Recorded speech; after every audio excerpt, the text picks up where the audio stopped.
પાદરામાં પ્રાણી જીવરક્ષક સંસ્થા અને વન વિભાગની ટીમો દ્વારા મગર અને સાપનું રેસ્ક્યુ કરવામાં આવ્યું છે।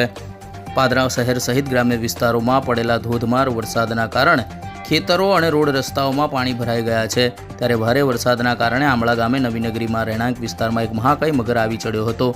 સ્થાનિકોને મહાકાય મગર દેખાતા સ્થાનિકોમાં ફફડાટ વ્યાપી જવા પામ્યો હતો। સરપંચ સચિનભાઈ પટેલે પ્રાણી જીવરક્ષક સંસ્થાનો સંપર્ક કરતા પ્રાણી જીવરક્ષક સંસ્થા અને વન વિભાગની ટીમ આંબળા પહોંચી 7 થી 8 ફૂટ જેટલા મગરનું સહી સલામત રીતે રેસ્ક્યુ કરી વન વિભાગને સોંપવામાં આવ્યો છે।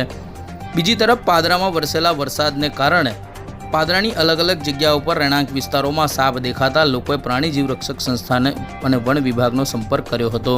જ્યારે ઝેરી અને બિનઝેરી સાપ મળી અંદાજિત 15 થી 20 જેટલા સાપ પ્રાણી જીવરક્ષક સંસ્થા અને વન વિભાગની ટીમો દ્વારા પકડવામાં આવ્યા છે, જેને પણ સહી સલામત રીતે વન વિભાગમાં લઈ જવામાં આવ્યા છે।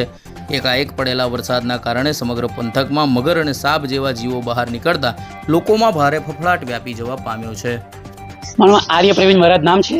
હું પ્રાણી જીવરક્ષક સંસ્થામાં કામ કરું છું અને હું પ્રેસિડેન્ટ છું, અંદર પ્રમુખ તરીકે કામ કરું છું। અને આજની તારીખમાં સવારથી 10 વાગ્યા સુધીમાં મિનિમમ સાપો બધા પકડાયેલા છે ઘણા બધા, અને સાપો લઈ ફોરેસ્ટ ખાતામાં મેં જમા કરેલ છે।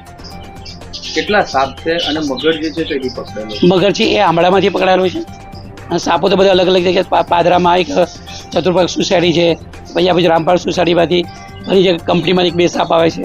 ઘણી બધી જગ્યાએથી સાપો બધા બહુ પકડાયા છે, ઘણા બધા પકડાયા છે। કેટલા છે અંદાજિત? અંદાજિત સાપ જોવા જાય તો મારી પાસે 20-25 એક સાપ છે।